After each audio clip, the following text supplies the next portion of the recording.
She texted, "Don't come home. I'm having the locks changed. This is my house now." I wrote, "Okay." Then I had the sheriff escort her out with an eviction notice since my name was the only one on the lease. Her belongings in garbage bags on the sidewalk made the 6 o'clock news. Original post I-31 mail. Got the text at 2:14 p.m. on a Thursday while I was at work.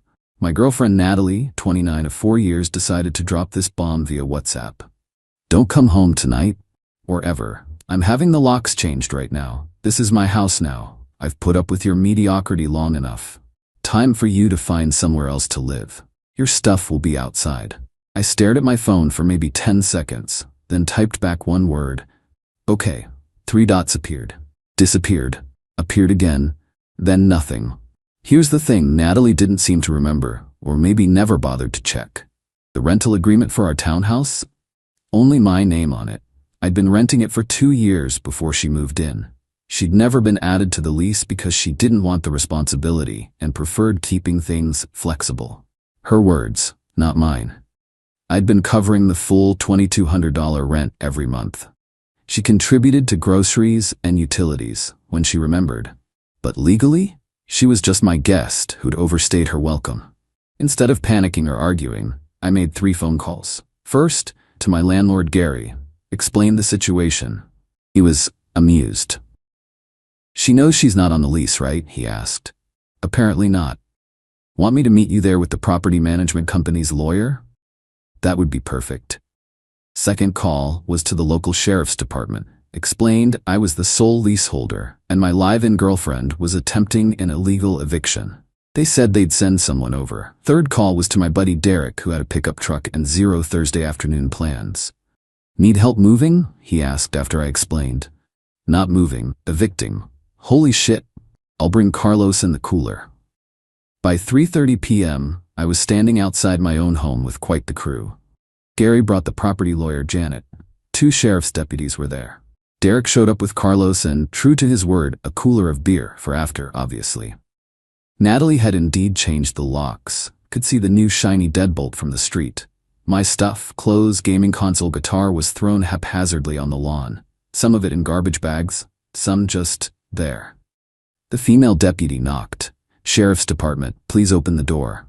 Natalie opened it wearing what I can only describe as her boss bitch outfit. Blazer, heels, full makeup. She dressed up for her big power move. "Officers, perfect timing. This man," she pointed at me, "is trespassing on my property." The deputy looked at Janet, who stepped forward with the lease agreement. "Ma'am, are you Natalie Morrison?" "Yes." "And are you aware that this property is leased solely to," she checked the paper, "Mr. Daniel Reeves?" Natalie's face didn't change. "We've been living here together for 2 years. That makes it mine too. Common law." Janet actually snorted. "That's not how common law marriage works in this state. And even if it was, that wouldn't give you property rights to someone else's lease." "Ma'am," the male deputy chimed in, "we need to see your lease agreement or proof of residency rights." "I don't need papers, I live here.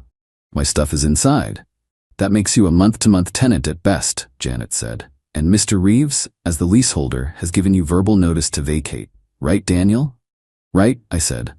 "Natalie, you have 30 days to find a new place."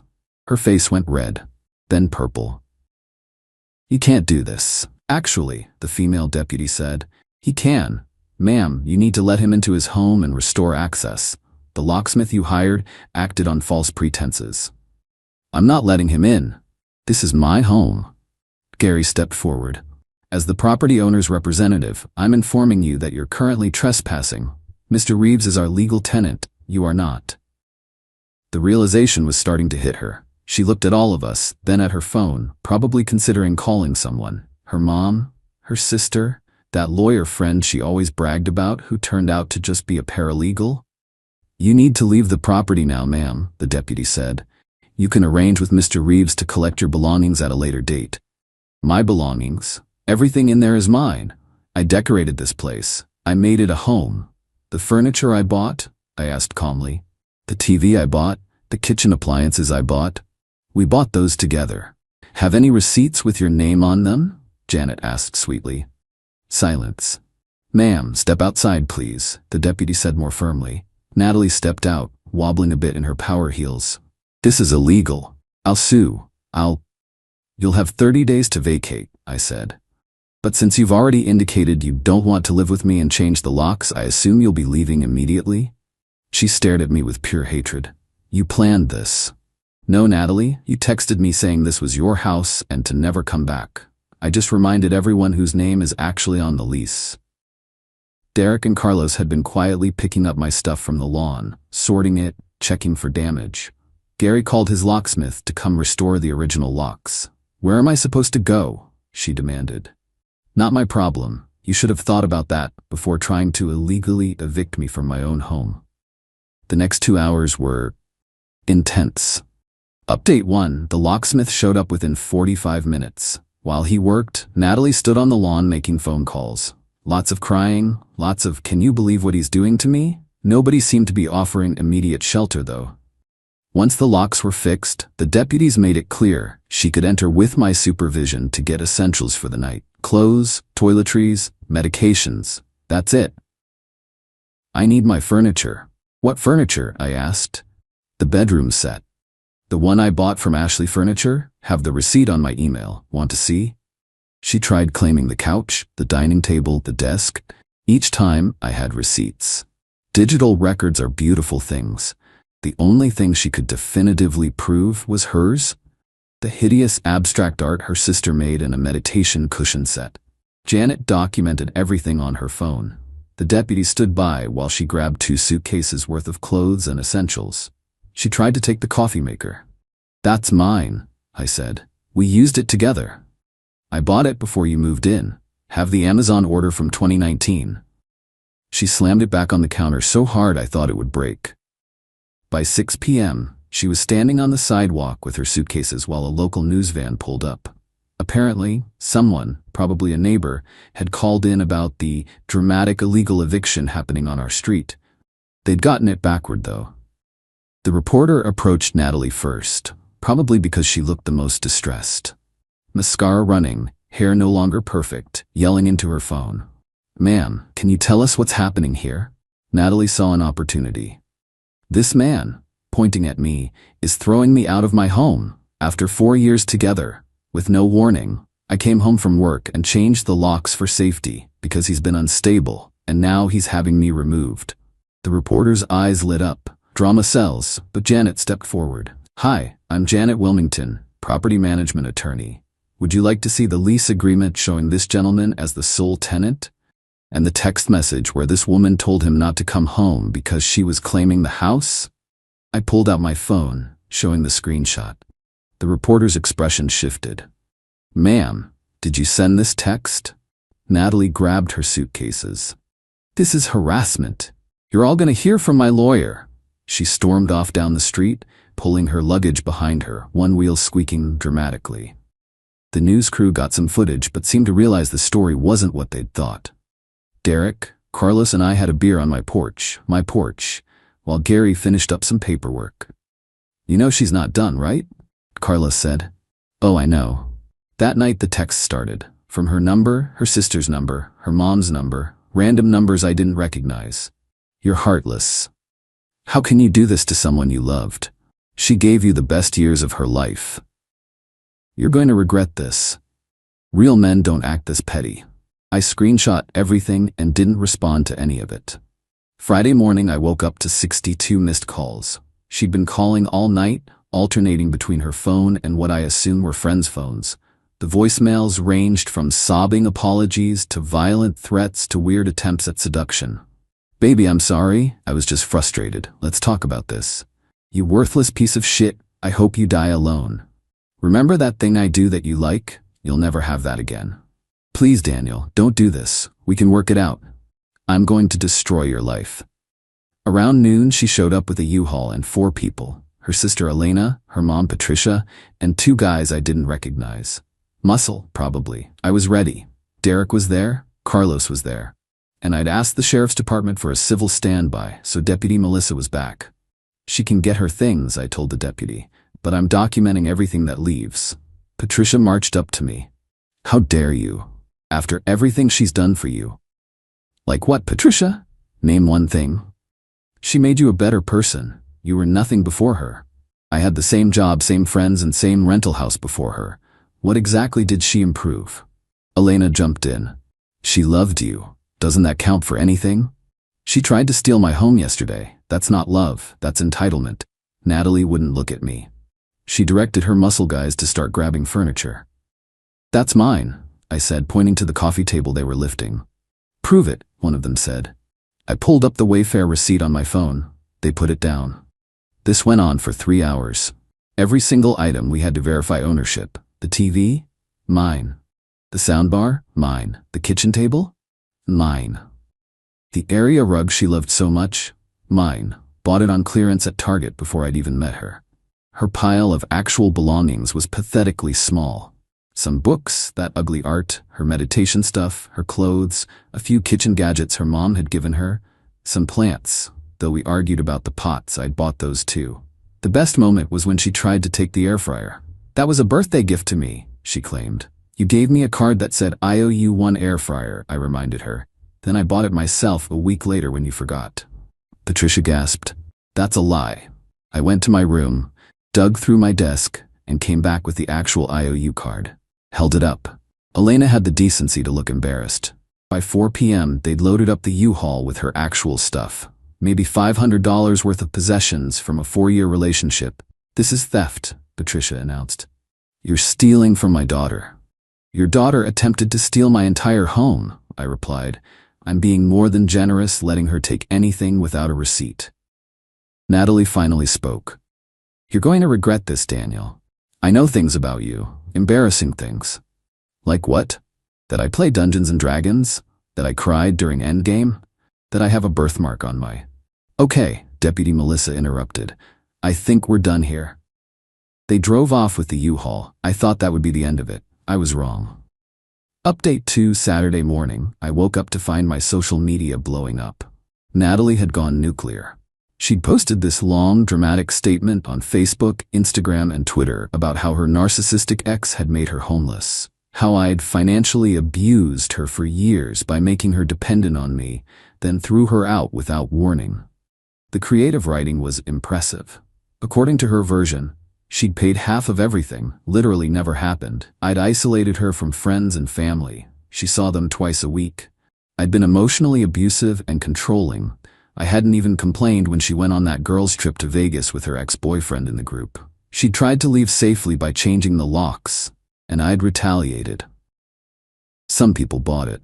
Her echo chamber of friends shared it with angry emojis and "men are trash" comments. But then something beautiful happened.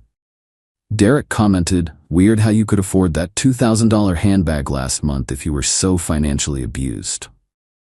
My ex-roommate from before Natalie, Tom, chimed in. "Daniel? Controlling? Dude let you redecorate his entire house and never said a word even though you turned his man cave into a yoga studio." Then, the killing blow. Natalie's former best friend Ashley, they'd fallen out over some MLM drama, posted, "Girl, you literally bragged to me about how you were living rent-free and saving up money. I have the texts." Ashley posted the screenshots. Natalie saying things like, "Why would I pay rent when he doesn't ask? And I'm basically getting paid to be his girlfriend." And, my personal favorite, "Once I have enough saved, I'm gonna upgrade to someone with a real house, not a rental." The narrative collapsed within hours. Natalie deleted everything, but the internet never forgets. Screenshots were everywhere. Sunday was quiet, too quiet. I should have known she was planning something. Monday morning, I went to get in my car for work. All 4 tires were slashed. Deep, angry gashes. My neighbor's Ring camera caught a figure in a hoodie at 3 a.m. but couldn't make out the face. I filed a police report. Cost me $600 for new tires. Tuesday, my boss called me into his office. Someone had sent an anonymous email to the entire company saying I was a domestic abuser, and they should be aware they employed someone dangerous to women. IT traced it to a VPN. But we all knew who it was. My boss, thankfully, knew me well. "Just wanted to give you a heads up. We're not taking this seriously, but you might want to get a lawyer." Wednesday, the real estate agent called. Oh yeah, Natalie had contacted the property management company pretending to be me, trying to break the lease. When that didn't work, they require in-person signatures. She'd left dozens of fake reviews online about Gary's company, claiming they enabled domestic violence. Gary was pissed. "I'm filing a defamation suit. This is affecting my business." Thursday was the peak crazy. I came home to find the police at my door. "Mr. Reeves, we received a report that you're holding stolen property belonging to Ms. Morrison." "What property?" She provided a list. The officer showed me 3 pages of items, including things like emotional support jewelry and sentimental kitchen equipment. I invited them in. "Officers, I have receipts for everything I own. Would you like to see them?" I'd organized everything into a folder after the U-Haul incident. Every single receipt. They looked through it, looked around the house, and shook their heads. "Sir, has Ms. Morrison been harassing you?" Here's the folder of screenshots, the /tires report, and the fake email to my employer. They took notes. One of them muttered, "This is the 3rd false report she's made this week." Turns out she'd also claimed I'd stolen her car. She didn't have one, and her laptop. She'd sold it 2 months ago. I had the Facebook Marketplace conversation where she'd bragged about it. Friday night, exactly 1 week after lock change day, Patricia called me. "Daniel, we need to talk." "No, we don't. Natalie is. She's not well. She's been staying with us, and the things she's saying don't make sense. She told us you stole her inheritance, but her grandfather is still alive. She said you've been hacking her bank accounts, but she never had any money saved." What really happened? I gave her the short version. The text, the attempted theft of my home, the harassment since. Long silence. "She needs help," Patricia finally said. "That's not my problem anymore. She's saying she's going to make you pay. Something about your workplace, your reputation. I'm worried she'll do something stupid." Already did. Slashed my tires, emailed my work, filed false police reports. It's all documented. "Oh my God." Patricia sounded genuinely shocked. I didn't raise her to be this way. Maybe you should have asked for her side of the story before showing up with a U-Haul and calling me heartless." She hung up. Final update. It's been a month now since the Great Lock Change fiasco. Here's where everyone ended up. The escalation continued for another week after Patricia's call. Natalie created fake dating profiles with my photos and explicit content. She signed me up for hundreds of spam sites.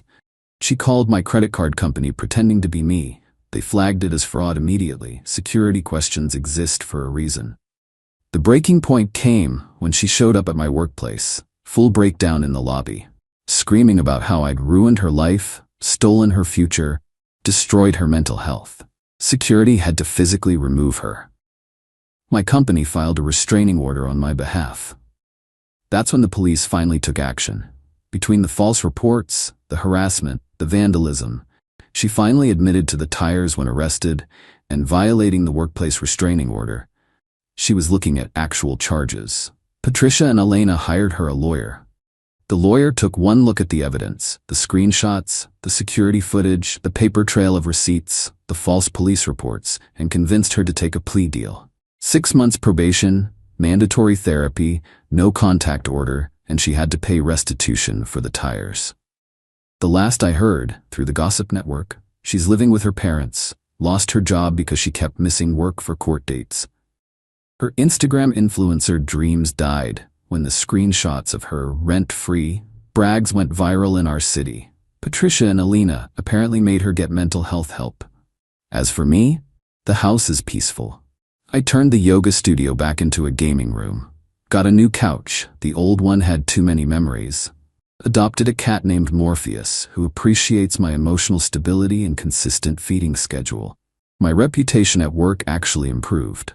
Turns out several coworkers had dealt with similar situations. We formed an informal support group that meets for beers on Fridays. Gary gave me a discount on rent for the next 6 months for handling the situation professionally and protecting the property. He also won his defamation suit against Natalie. She has to pay him $5,000 in damages. Derek and Carlos, they've become closer friends through this whole ordeal. We have a running joke where they check any woman I date against a checklist. Does she know your name is on the lease? Can she provide receipts for her belongings? Has she demonstrated basic understanding of tenant law? The truth is, I'm not angry anymore. Just tired, and maybe a little sad. 4 years is a long time to not really know someone.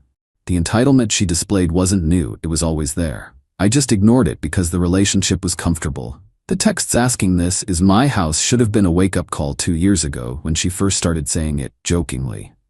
The fact she never wanted to be on the lease, but constantly called it our place, should have been a red flag. The way she'd introduce me as my boyfriend who takes care of everything wasn't cute, it was a warning. But hey, at least I got a good story out of it. And all my receipts are now backed up in 3 locations. The news footage never aired, by the way. Apparently, man legally enters own home doesn't have the same ring as whatever they were hoping for. Last week, I got a text from an unknown number. I miss you. Blocked. Morpheus and I are doing just fine. Edit. Since some people asked, yes, this really happened. No, I don't think all women are like this. Natalie was a specific type of person who happened to be female. Plenty of men pull this same entitled crap. Trust your gut, keep your receipts, and know your rights as a tenant. Edit 2. Stop asking for Natalie's social media. Let her rebuild her life. We both need to move on. Edit 3. Morpheus says hi, and yes, he's named after the Matrix character. He chose violence against my toes at 3 a.m. this morning, so the name fits.